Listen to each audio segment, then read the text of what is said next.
natakaron din karon guys sa muang apire nagamay guys. So pag-inspection karon guys, magsubay mi sa mga bees. Mo ni karon guys. Mo na subayon karon.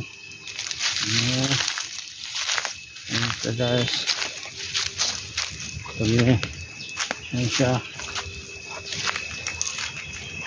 Ini siya.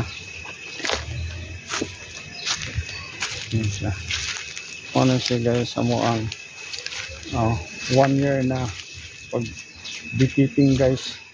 Muna siya mong improvement gamay, naka-improve na ko ni gamay guys. Okay.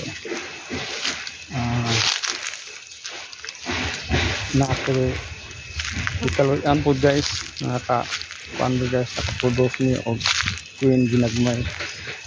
So ano guys, mga kuan siya kabo guys, mga 23 ni siya ka kuan ka-hive guys na din. So dinhi dapita guys 23. So that's all guys. Thank you for watching. Bye bye.